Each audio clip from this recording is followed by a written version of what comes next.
slide in the main screen and me in a little corner. Is that what everybody sees? Yes. Do I see nodding heads? Good. And now I'm going to put the nodding heads aside.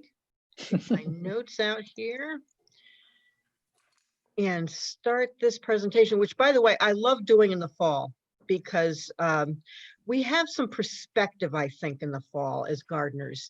In the spring, and when I give this in the spring or early summer, I'm faced with what I now call deer rage.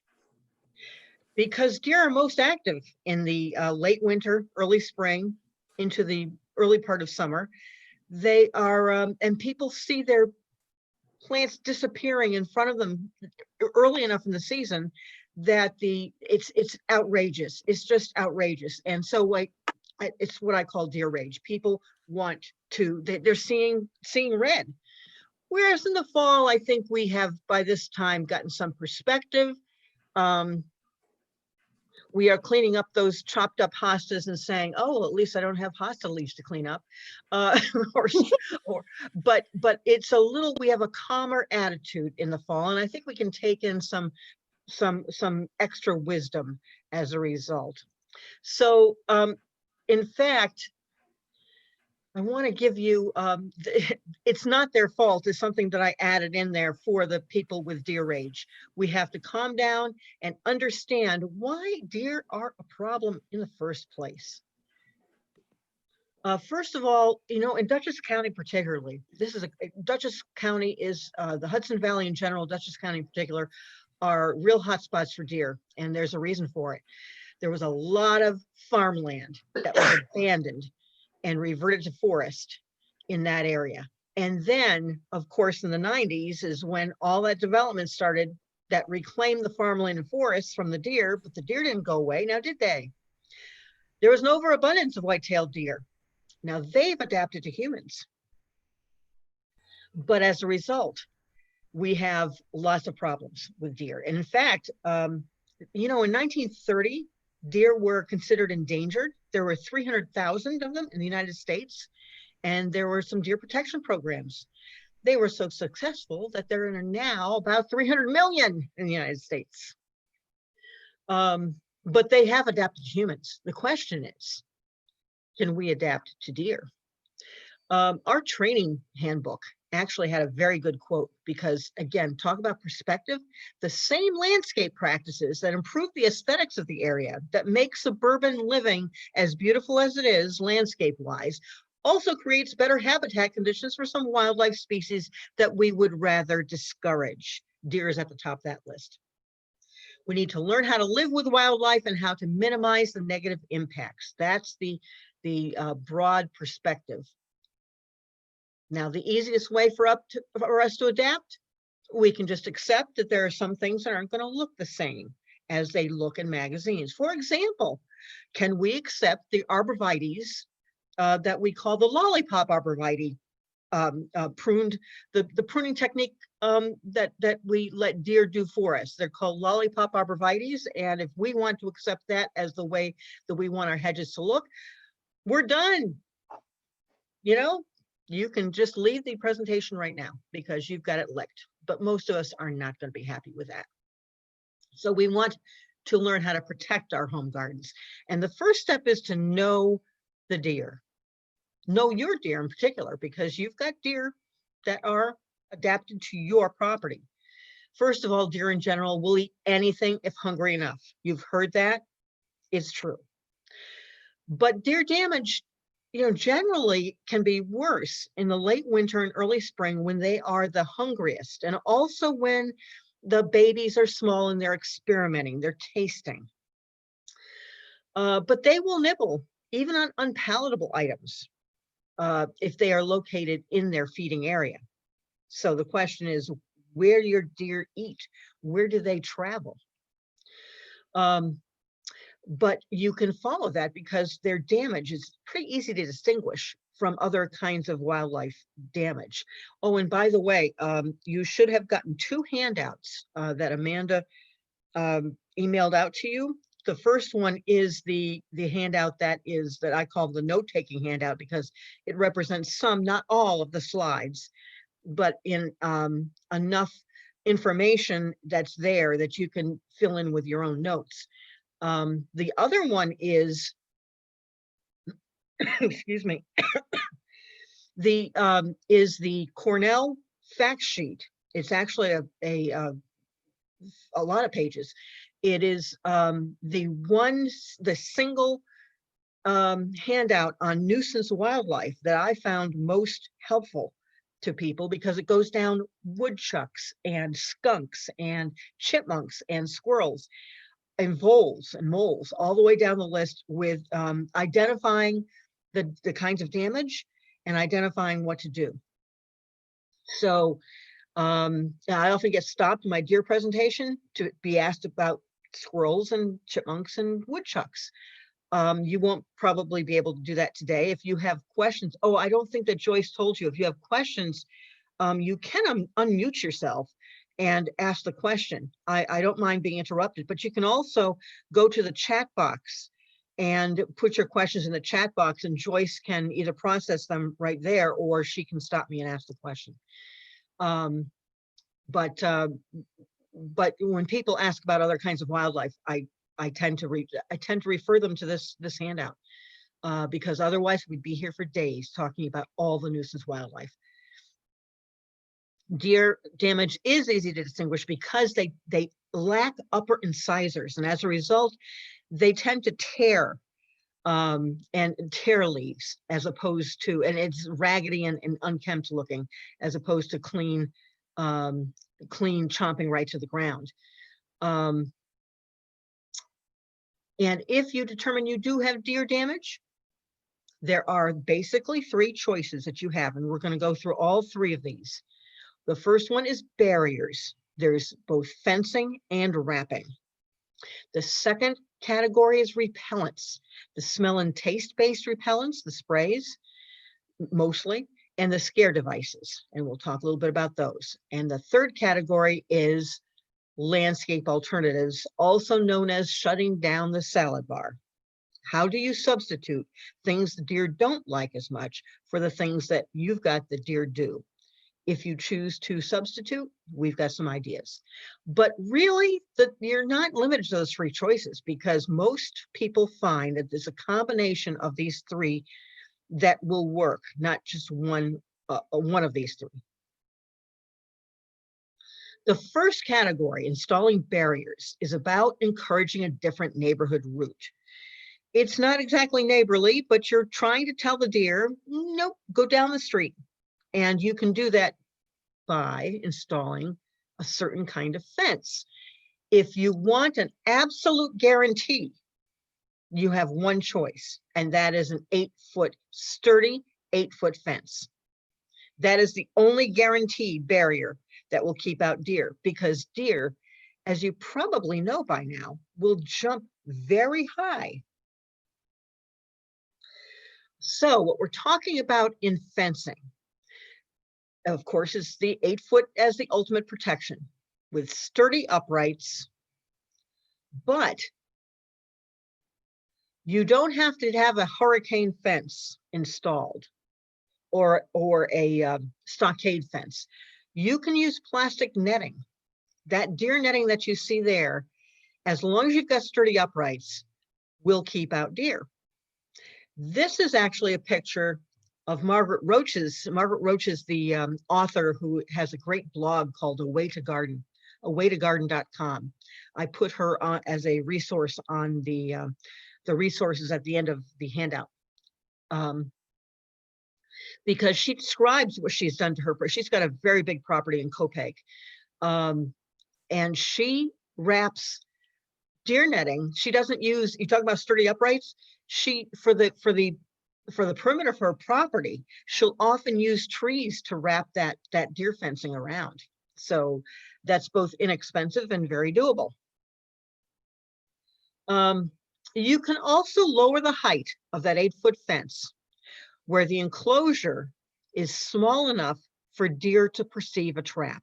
So that means if you've got an 8-foot by 12-foot area or smaller, you can have a 4-foot fence, and I'm going to show you some ideas.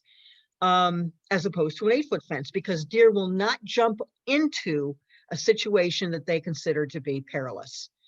You can also install 2 parallel fences about 5 feet apart, but that's not as doable for, say, your perennial borders as it might be, for example, that arborvitae hedge that we saw in that aesthetic picture a few slides back.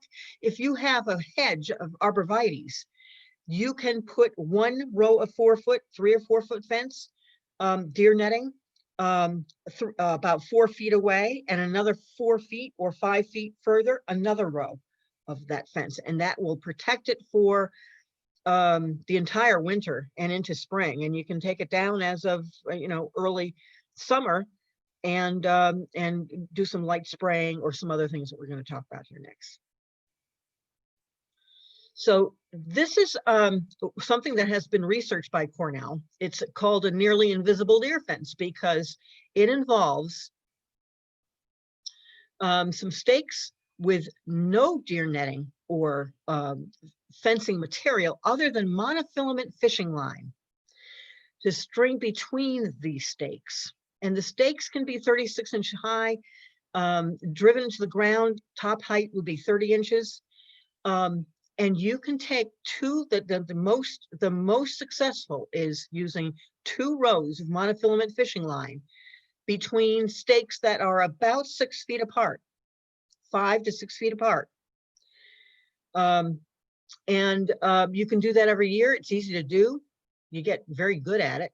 You can increase the effectiveness of that monofilament fishing line fence, if you will, by taking the 6-foot lengths in between the stakes and stapling small flaps of cloth to the upper line, and then using a repellent spray, which we're going to get to next, on those little scraps of cloth.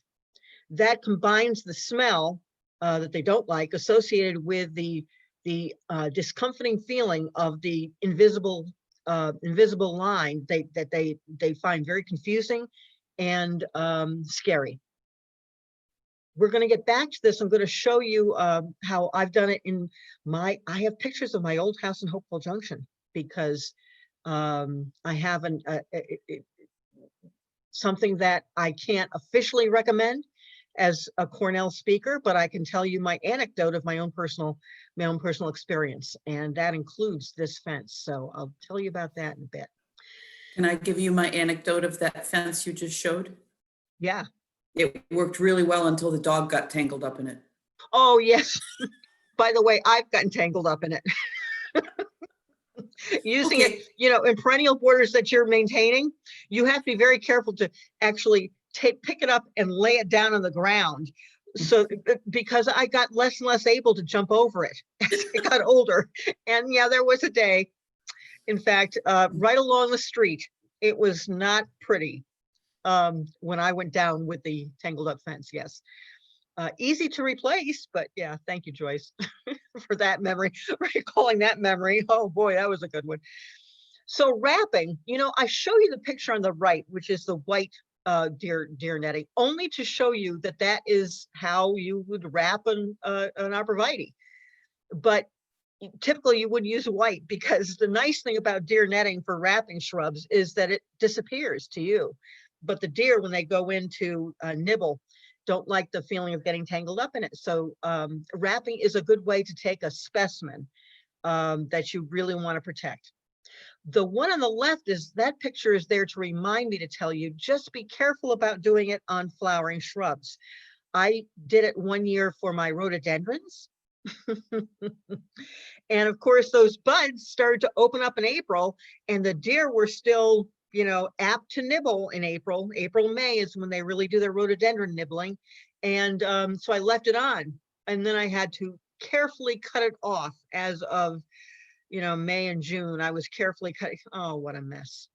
Flowering shrubs, not a good idea. We've got, other ideas for flowering shrubs. So, and you certainly wouldn't, the daylily that's here, you'd use I used for my daylilies, I used that invisible 3-foot fence to surround my daylily and hosta batches, but I'm going to show you that next.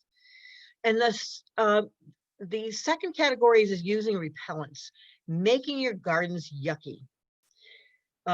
You know, the taste and smell based repellents work variably well. Going to tell you what works best in a minute.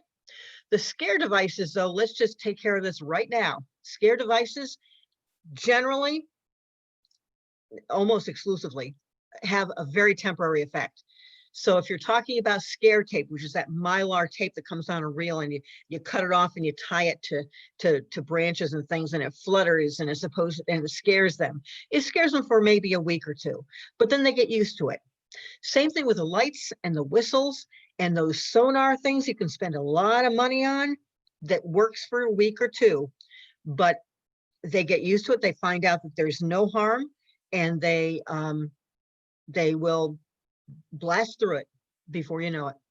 Dogs will work, but only if they have free access to your yard. You can't be letting them out now and then, and because the deer will just outguess you.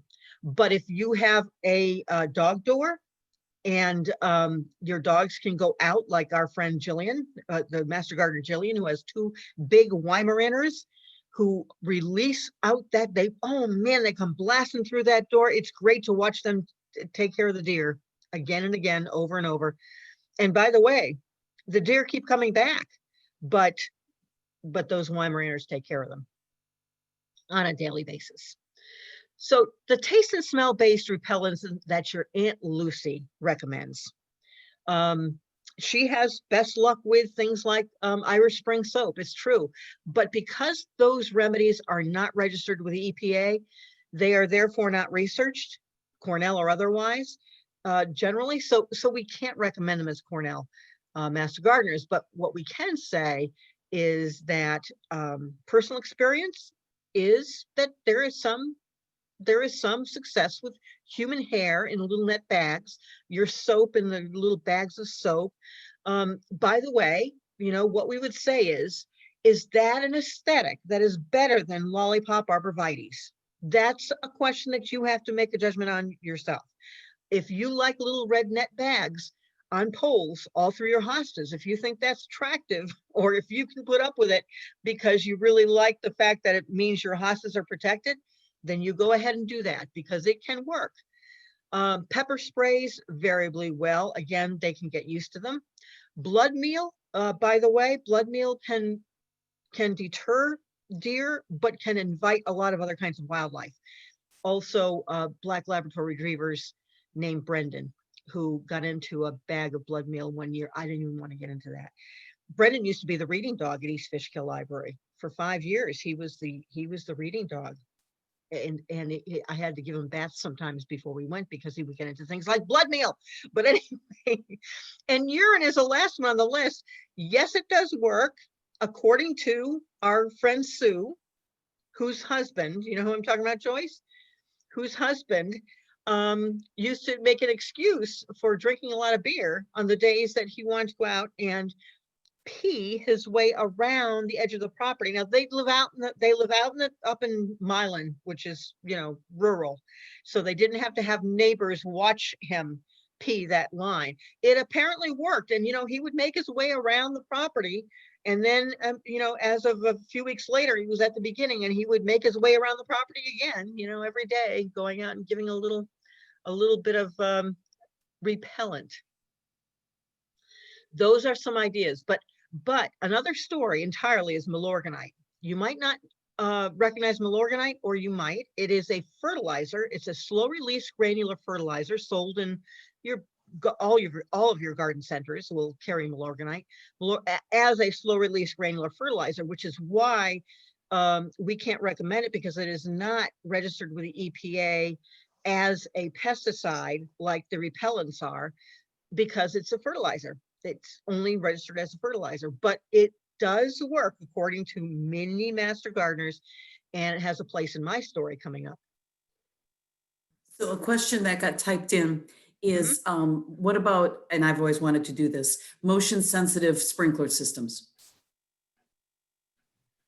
They say it's the same as, it's a scare device. Okay. So they can get used to it. Yeah, they get used to it. It's not harmful, but the repellent sprays that use putrescent egg solids are the ones that have researched to work best overall. And it's because, this month, next month, the month after that, it still smells bad. It still smells yucky to deer, and they don't like it. They don't like it now. They don't like it 3 weeks from now. They don't like it 6 months from now. And the more they smell it, they don't get used to it. These are the sprays with names like Liquid Fence, Deer Off, Go Away, Deer Be Gone. There are more, since I've made this presentation 4 years ago, there are more entries into this market because they work. What you have to do when you're in the garden center is to look at the label.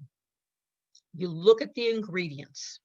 The ingredients have to list putrescent whole egg solids as the first ingredient, and then you know what you've got. This happens to be Liquid Fences, and it has garlic as well, which is another repellent that works pretty well with the egg solids. Works so well that Brendan used to follow me licking off the hosta leaves if I had to keep them in when I sprayed, because until it dried, he thought it was delicious. The sodium lauryl sulfate is a soap, actually, that is, I think, the reason why Liquid Fence has a little more staying power, because it tends to stick to the leaves better. There are several that have a soap ingredient like that for that purpose. They are, there's no guarantees, because they are all a little different. You have to start with the directions on the label, which may say spray every 3 weeks. But you might want to do more if you have plants or parts of plants that your deer love best. For example, daylily buds. Those might take, and they come in, and this is the other part of that. Number 4, during active growing season, meaning that if you've got a daylily, the foliage is attractive to deer, and they will munch the foliage down. And so you've got to spray the foliage, right?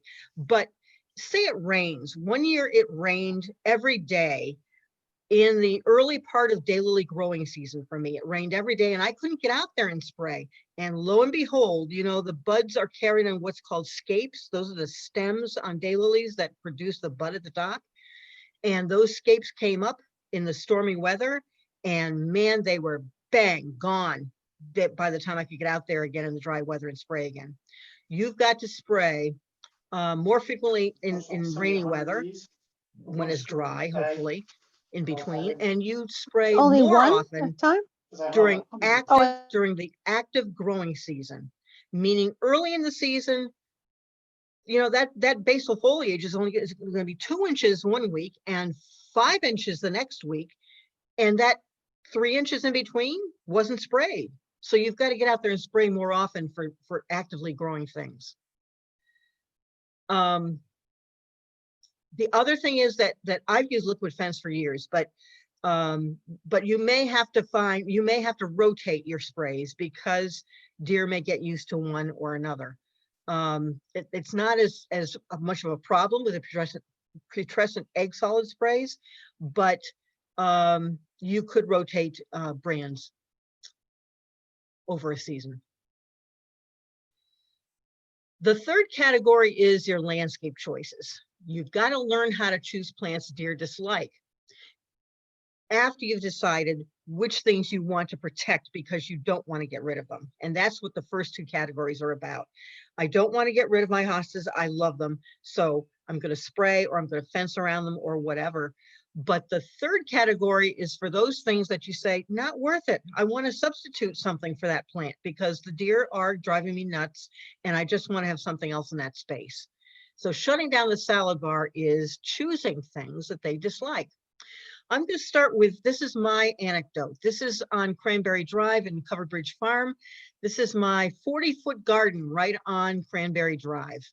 It's, you might call it a mailbox garden, except I stretched it down the road. When I first moved in, and that was 25 years ago now, I planted, the hostas, and I didn't know deer. I moved there from Delaware. The hostas and daylilies, tulips, I had probably 30 daylilies in there, lots of different kinds of hostas. And over time, I swapped many of those out. But I have to tell you that there were things that I did not want to swap out all of my daylilies. I didn't want to swap out all of my hostas. So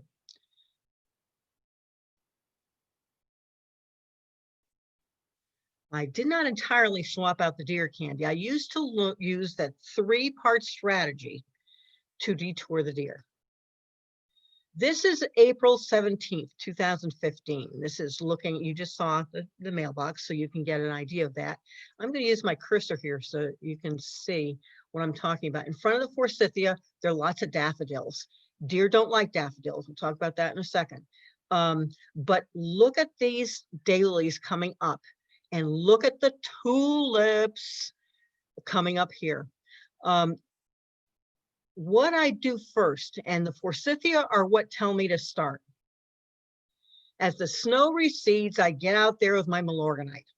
Milorganite is a slow release granular fertilizer that's really good for these plants anyway. So I sprinkle Milorganite around. It's granular. You just kind of sprinkle it around the tulips. I sprinkle it around my tulips. I sprinkle it around my daylilies. And you see how short they are? The deer noses get down there to that level, that Milorganite. I watched them one because I could see it from in the backyard. I could see it work. I couldn't see the front yard from my house, but from the backyard, I could see the backyard from my house. From my kitchen window, I used to watch the deer lean down to the tulips and literally sneeze. They go, and they back up like somebody shot them, and they run away, scamper away, because that smell is awful. The reason is, folks, Milorganite was originally made from Milwaukee sewer sludge that was sterilized, but it's still human waste at its base. That may tell you don't want to put in your vegetable garden, but it's a great fertilizer. It smells organic. It doesn't smell that bad. It's been sterilized. It's got some, people have some issues with the fact there could be different kinds of metals in there and things that migrate from human waste, but it's perfectly safe and perfectly obnoxious to the deer. So that's where, when the stuff is that short is when it works great. And by the way, it's great fertilizer. But as that foliage reaches about a foot tall, that's when I start spraying liquid fence. And the reason is because once the tulips get to be a foot tall, once the daylily foliage gets really tall, they can't smell that Milorganite down at the bottom. They can tolerate it better because they're a little further from the ground when they're nibbling. So that's when I start spraying liquid fence on things like the tulips and the daylilies and the hostas that are emerging. Then, before the daylilies began throwing up their scapes, and this is when the forsythia are in full bloom, the daylilies are out. This was April 17th. You can see the stakes. These are the garden stakes that are used in the almost invisible fence very successfully. They're practically invisible compared to the green, those really sturdy green stakes that you saw in that picture that I first showed. These are, you can look them up if you, for example, want to order them online from True Value Hardware and have them delivered to your local hardware store if you don't see them in there. They're called double loop garden stakes. The double loop garden stakes mean that I just put these all around, and by the way, you're seeing my finished fence. You are seeing the finished fence, meaning that there's one there, there's there, all along this curved edge are these stakes about 6 feet apart. But you're not seeing the line that is, then I go through and I string the monofilament fishing line through, and I start again and I string it through the second one. It takes just a couple hours to do this whole thing. And that's the secret of the almost invisible fence. I also have I don't think you see the little scraps of, I use old dark green washcloths that I buy at Ocean State. The dark green washcloths, again, I staple on, spray it with liquid fence. You don't see it much. And that's a lot less expensive than spraying 30 daylilies and even more hostas. And also, by the way, the face cloth, the terry cloth, cloth will hold on to that scent longer than, even in rain, longer than the leaves themselves do. But I have one caveat. Make sure the fenced area is small enough to look like a trap. That 8-foot by 12-foot guideline that I told you about, I didn't know that when the first year that I did this. And I went around a 40-foot by 30-foot enclosure here. And by mid-season, the deer were jumping into the middle and eating things. And the reason is that it was big enough that they didn't perceive danger.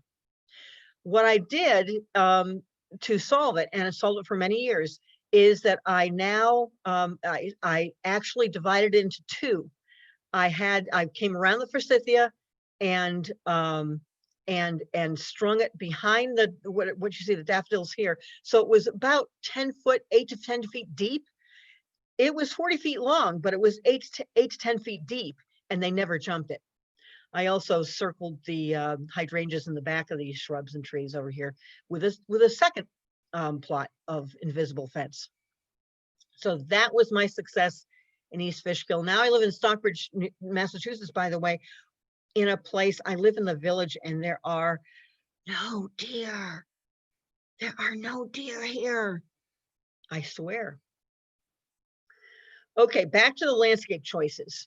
You know, you can learn how to choose plants deer dislike by browsing books and magazines and catalogs on the internet, and you can actually be overwhelmed with the information. You can also be overwhelmed with information from places, and Sabellicos is great, but they're you know, in the back of their variety guide, they have lists of things like salt tolerant plants and deer resistant plants.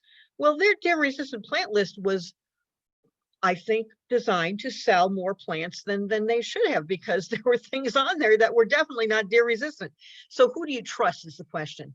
I have 2 books on here. You'll see this deer resistant landscaping book over on the right by Neil Soderstrom. And you'll also see Ruth Rogers Clausen's book, 50 Beautiful Deer Resistant Plants. Those 2 books are on the reading list, the resource list.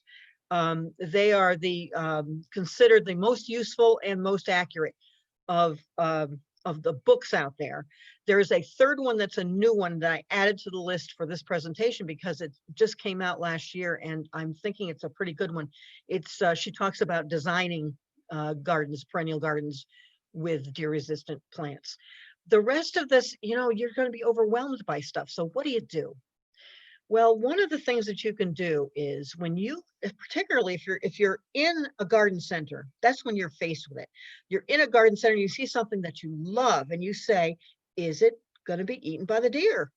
Well, if you have a smartphone on you, you can just Google, or you can have this bookmarked on your phone, which I do. If you Google deer, Rutgers deer resistant, those 3 words, up will come the Rutgers database. The Rutgers is the way Cornell is the source of the extension service in the state of New York. Our sister organization in New Jersey is at Rutgers. And one of the things that they've done as a statewide organization is they've put together a great database. It's been updated since I first did this presentation, but it's still pretty comprehensive and really useful because it's easy to search, even if you're standing on a garden center floor. You see a page like this that it's actually different now, but you can search plants by the Latin name or the common name, depending on what you're looking at on the tag or what's in your head. You sometimes have to try a couple different versions, but look at the list down below that's color coded for 4 categories of deer resistance: rarely damaged, seldom severely damaged, occasionally severely damaged, and frequently severely damaged. Those distinctions are really excellent. It's not a matter of, is a plant deer resistant or is it not? Because you notice that the most deer resistant category on there, it says rarely damaged. It doesn't say never damaged, it says rarely damaged. And there are shades of difference between them, which is, I find, very useful. It can help you in your judgment as to where you put what plants you buy and where you put them. For example, if you search the database for the word rose, just the word rose, all kinds of things come up, including your Lenten or Christmas rose, which is Helleborus's common name, all the way to, you notice at the bottom, the hybrid tea rose, there it is, rose, multiflora rose, Rosa rugosa, they're all on there as that orange, which is frequently severely damaged. Is it frequently? It's occasionally severely damaged, not frequently. Yeah. But there you have it. I mean, it's all sitting there. So that's if you wanted one source, and that is on the handout, by the way, that's what, but if you're in a place where you just have your phone and you're forgetting where it is, just Google Rutgers deer resistant. But as you're learning your own plants and categories of plants, be aware of some characteristics that deer either like or don't like. You know, in general, they love tender succulent leaves. There's your hostas and your tulips. They love rhododendron, particularly in March, February, March. They love buds and tips and blooms of things like daylilies and tulips and even hydrangeas, certain kinds of hydrangea particularly. They love their certain narrow leaf evergreens like arborvitae and cedar and yew, but they don't go for pine and spruce. You start to learn these things. Of course, all the fruit and vegetables are game for them. You know that by now. But they generally dislike strongly scented and bitter foliage. And the whole herbs category falls into this. Almost, with the exception of probably parsley and sometimes dill. Deer will nibble those, but your herb gardens, particularly if you've interplanted herbs, they don't even want to get close to sage. I had daylilies near my sage and chives, and they didn't get eaten. The same daylily across the path got eaten every year that I didn't spray. So sometimes herbs are a good deterrent in general. But your monarda, which are your bee balms that have the minty leaves, in fact, anything in the mint category like catmint, nepeta, and anything in the allium species, from your bulbs, the Globemaster purple allium bulbs in the spring, bulbs, to your nodding onions, to chives, to garlic, scallions, anything in the onion family will basically be off limits for them. They, you know, we say fragrant flowers. They don't like peonies. They don't like iris. They don't like the wild daffodil narcissus because they're so fragrant, we think. And yet there are other fragrant things they like a lot, like roses. They don't like toxic things like daffodils, foxgloves, poppies, hellebores. And they definitely don't like fuzzy and prickly. Sometimes the light green, the sage green, is a good indicator for what they don't like. Lamb's ears, dusty miller, globe thistle. Rudbeckia hirta is on that list. Rudbeckia is black-eyed Susan. Rudbeckia Goldsturm is in a different Rudbeckia family. Goldsturm is your black-eyed Susans that are in the Fulgida family. They are deer candy sometimes. My deer really liked my Rudbeckia. But Rudbeckia hirta are the ones that have fuzzy stems. They are the ones that self-seed. They'll pop up all over your garden. Those, we sell those in the plant sale as annuals, right, Joyce? Because they seed themselves as opposed to coming up as a clump like Goldsturm does every year. But the Rudbeckia hirta are the ones that often have like blanket flower coloring, oranges and browns along with the gold. And the deer don't like them because they're fuzzy. Cleome, you know the sticky stems of Cleome? They don't like that. A point was made by one of the people that deer eat monarda. If deer is hungry and thirsty enough, they're going to eat it. They're going to try it. But in general, that's why, you know, the only defense is a fence. I bragged that by chance last year, and I did it again this year, I threw some extra basil seeds in my annuals planters, and they didn't eat the annuals on the front porch because they just brushed up against the basil and it was smelly. They got the aromatic. Yeah, interesting. Very interesting. That I've never, in all the times I've given this presentation, nobody has ever told me. I mean, I've given this presentation to the Dutchess County Master Gardeners and gotten lots of blowback, but nobody's ever said Monarda, the bee balm. Oops, you're just It's muted, me. Joyce. My Monarda, they eat the red. They Oh, don't eat the field light purple. oh, And interesting. I've always meant to see whether the red is so hybridized, and I've never done it.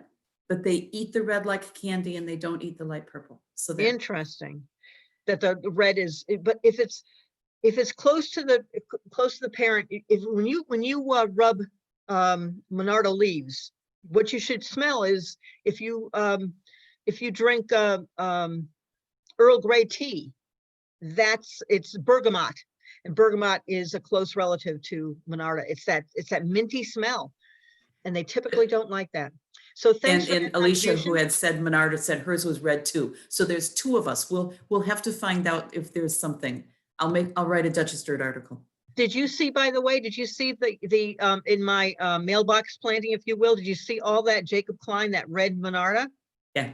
The deer were eating all my, well, maybe it's because they had so many nice hostas and tulips and hostas and daylilies to choose from, that they never attacked my red Monarda. So you try. And also, if they're on a path, if that's on their path, well, that in my case, it was definitely on their path and they still didn't touch it. But anyway, you have your own experiences. These I would put money on. These two families I would put money on, because I have never heard anybody tell me, don't anybody today do this just because I dared you to say, oh, my deer eat my Heconocloa grass. I don't want to hear it. Stop. Typically, any of the grasses, from the shade grass, the Japanese Heconocloa, to especially the fuzzy inflorescences of fountain grasses, pennisetums, and miscanthus. They do not, and it's a sharp blade. They don't even nibble. Same with all of the ferns. All of the ferns, from their Japanese painted fern to the cinnamon fern, they're all off limits for the most part for deer. There's another category I've discovered, and I kind of put this together because, sage, the culinary sage that you see here is that sage green and fuzzy and aromatic, and they don't like it, but sage is a huge family. It includes your annual red sages. There are salvias, just like the salvia oreganatum, which is the culinary. There are salvias too, the red and the blue, which is called Victoria, I think, is a beautiful annual sage. Those annual sages, for the most part, deer don't touch them. Same thing with the perennial, the nemoroses, the Salvia nemorosus, the perennial blue sage. This is Caridana, which is my favorite perennial blue sage. You see it in the middle of all those daylilies that aren't eaten.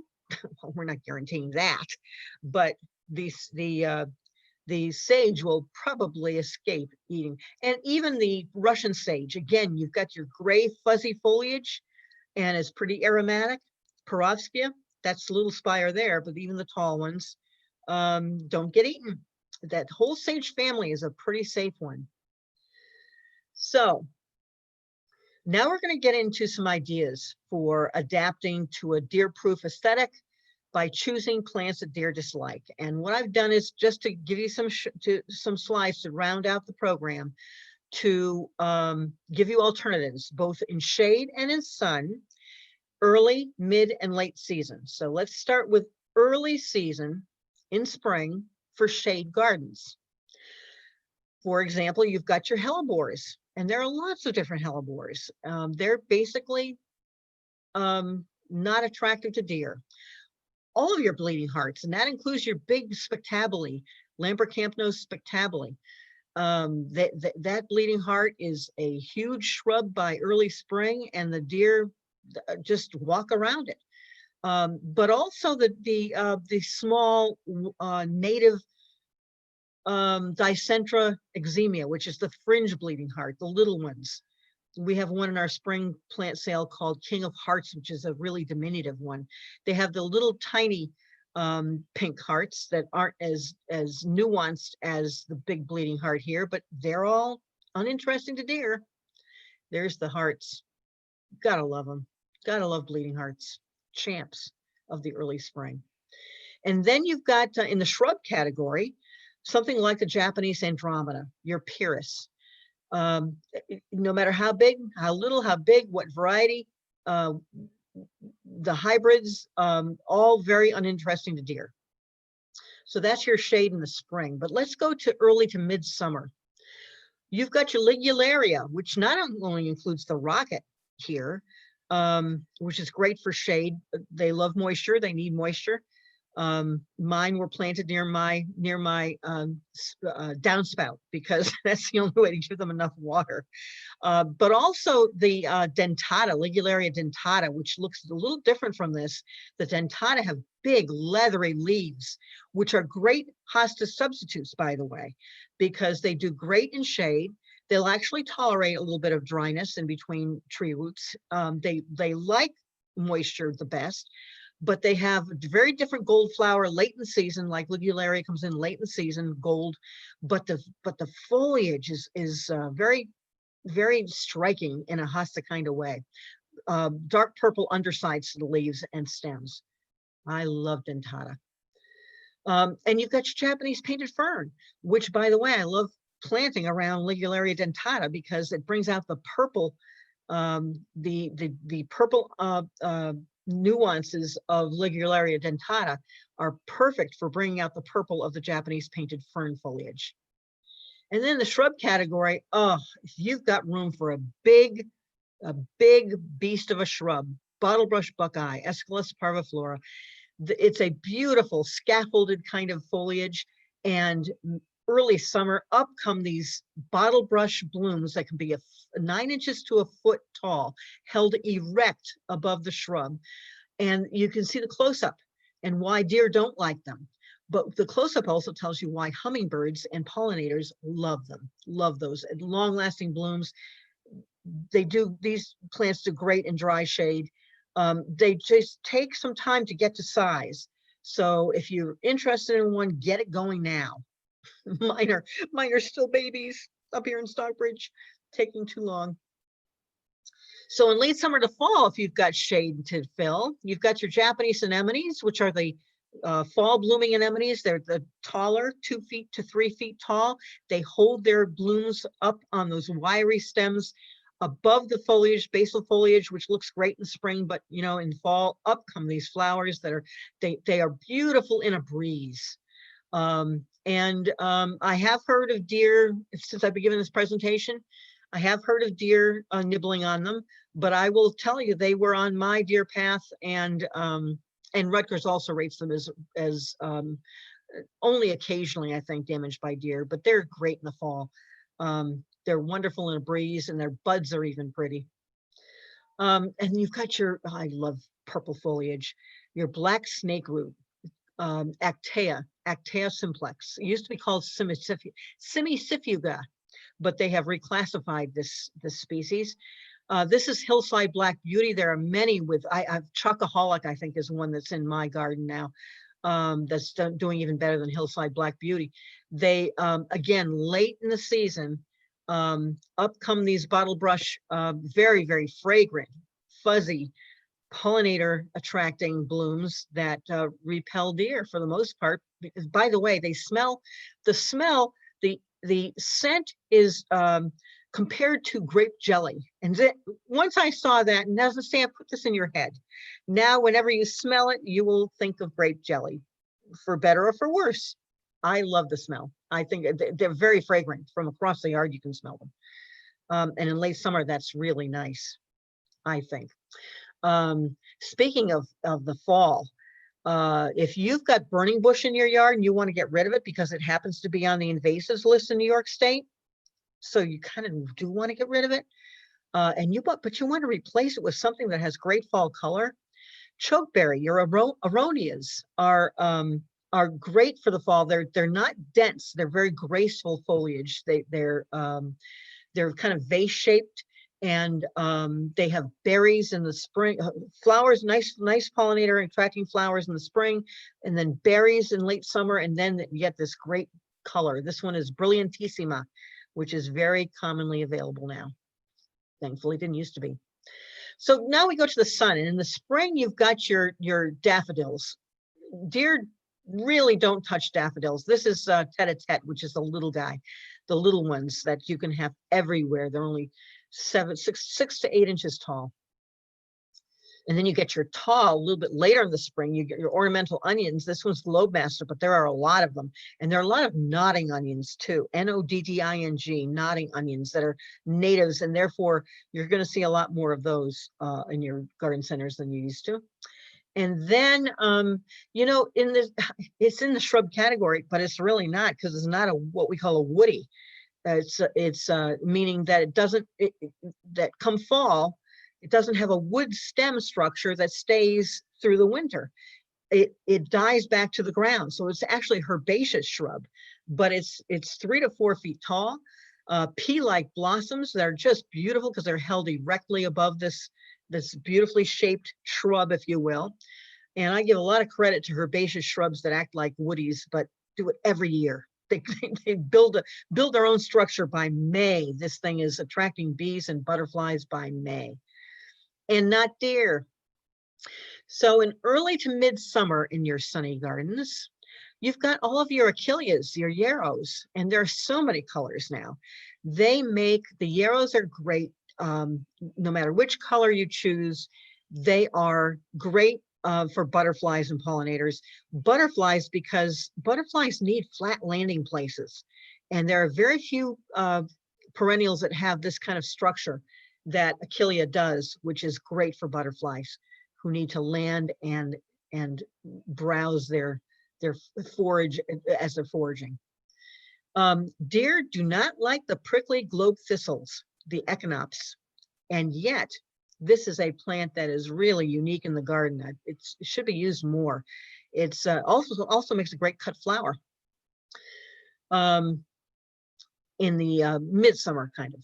And then as we get into the later part of the summer, when everything's starting to look bedraggled, if you've got in your room in your shrub border, even for the small hummingbird, which is a 3 to 4 foot version, or the big ones that are 5 to 6 feet. Clethra is a great plant because it comes in with these fragrant blooms. Again, pollinators love them. It's a native. That comes in the later part of, the end of July, when things are starting to look bedraggled. Here come these beautiful flowers and fragrant. And this is a plant that does well in shade as well as sun, does well with wet feet, doesn't mind standing water. It's a great all-around shrub. And then in the sun in late summer to fall, we get monkshood. There isn't much true blue in the garden. The things that are called blue are mostly purple, but monkshood, true blue. It can be poisonous. If you've got a toddler or a dog that can eat a whole bunch of stuff like this, then it will be poison. My new lab, Brody, who is now a year old, ate a daffodil bulb yesterday. I called the poison control hotline because daffodil bulbs are not good for dogs, and found out that because he's already 80 pounds and he only ate one small one, he should be fine. So I wouldn't worry about him eating monkshood either, but if you've got a 2-year-old human or dog who eats enough monkshood to be poisoned, you've got a problem beyond the monkshood. It's a beautiful plant, by the way. It's kind of tall. And by the way, if you've lost delphinium over the years, monkshood is a great late season substitute for that. Beautyberry or calicarpa is a shrub that comes in with these amethyst berries all the way up and down the stem, as you can see there. And I used to have one on my front walk, and my Halloween trick-or-treaters, that's how late it stayed. Those berries were there for Halloween because people would say, is that real? Because the purple is amethyst color. It's a beautiful shrub and uninteresting to deer, as is bluebeard, Caryopteris. Caryopteris is such a late bloomer, and you can see it's mostly has the gray-green foliage. feathery gray-green foliage that, deer typically don't like. And bluebeard is such a late bloomer that you have to worry, don't cut it back in the fall because it's just used up all of its energy, and you'll want to leave up the woody structure until spring before you cut it back, and don't cut it back until you start to see new growth. That's how to keep your bluebeards, because they're kind of chancy. In up here in Stockbridge, I have one in zone 5. Let's see how it does. I want to tell you one little story about my love for burgundy foliage and how the deer almost thwarted me. There's my beautiful purple leaf sand cherry. Oh my God, what a beautiful shrub.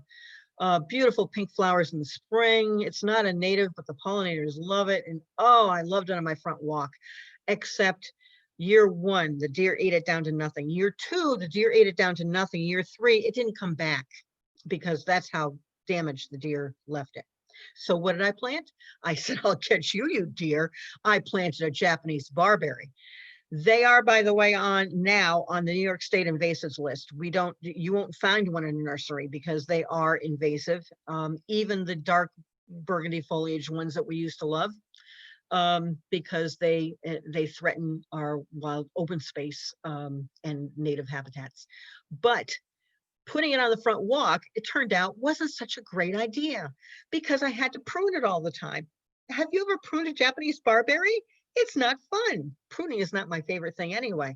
So I said, oh, this is not a good place for this. And I had to move that and replaced it with Weigela spilled wine. The Weigelas as a family are great deer resistant shrubs. And they bloom in late May. They have a long bloom life. They're great for pollinators. But the Weigelas that are dark leafed, wine colored, I call them the wine series. The big one is called Wine and Roses. It's big for a Weigela. It's 4 or 5 feet. And I have many of those. I love them. But this is spilled wine, which gets to be 2 feet tall, perfect for the front walk. And it worked great. That one was the winner. I hope it's still there today because that was where to put it. I love my dark leaf plants, and that was a nice deer resistant answer. So the message to our dear neighbors, we can adapt too. And that, the resources that I told you about, those 2 books are on your handout, along with a third one that's a newer one. And there's your Rutgers Deer Resistance Database, your Cornell Cooperative Extension gardening is always useful. And there's Margaret Roach's excellent blog, awaytogarden.com. So are you up to the challenge? That's the question. Do we have any other questions? No, when we were, I was chatting a little bit back and forth. Barbara asked about putting leftover Earl Grey tea leaves in the garden. I said it probably wouldn't hurt. They might have fragrance and they'll decompose nicely. Yeah, we like compost. Yeah, we do. Yeah, yeah. What just happened? Let me see here. I'm going to stop share. There we go. There we go. Now we can see who we've got. I think, I mean, the key point is so if it's dry enough and they're hungry enough and thirsty enough, there are plants that they're going to eat. But if you can keep them away from your favorite things and you can be smarter than they, we can grow most things around here. We can adapt. That's the answer. Yes, it is. Indeed. And have fun doing it, as opposed to that desperate feeling of nothing I do is working. I don't know what I can do. It's a terrible feeling. Sure. And sometimes it's early summer when we get that. Yeah. So, Jeanette, so as an example, I don't know if people have read our documentations when we do a plant sale. We use these resources like the Rutgers, and we mark when things are deer resistant, and we err on the side of caution because we would rather people succeed in being deer resistant. So when we pick perennials, we very often consider the deer resistance. And we may have something that we love, and we're not gonna sell it just because we know it's deer candy. We do have hostas. We sneak in a couple of hostas every year because there's a place that you can keep them and keep them fenced. But We definitely think of deer resistance when we have the plant sale. And surprisingly, it's scary. Tomorrow, we're meeting again to finalize the perennials order for next year's plant sale. So it's hard there. See, the answer is it's hard to, for the reason, Joyce, why it's been hard to narrow down that list to something doable, because we all have ideas on that committee that we want to put into our ordering list. But on the flip side, if you've got stuff the deer are eating and you don't think you can part with it, but you think that's the only answer because you're not going to get out there with a spray and you're not going to do the fencing and you're not going to do wrapping. If that's true and you definitely have to swap it out, there are so many other things that you can plant. The choices are there's an explosion of ideas. And so I hope that we've helped you today with choosing some alternatives for your and deer. they're on sale, so go shopping. Yeah. Well, thank you very much, Chris. Thank you, Joyce. everybody, for joining us. Thank you, And, Amanda and Gloria. And we love talking to East Fishkill. Thank you, Chris. Thank you, Joyce. Is it okay if I put the recording on the East Fishkill website? Yeah, Absolutely. tomorrow I will send it to you and you can do what you like. Yep. Thank you. That was Okay. great. All right. Thank you. Thanks, Hope to guys. talk so to you much, soon. guys. I've got lots of other things I can talk to you about, Okay. as to the other speakers at Cornell. Oh, definitely. Okay. right. Good night, everybody. Thanks, everybody. Thank Good you. night. Thank you.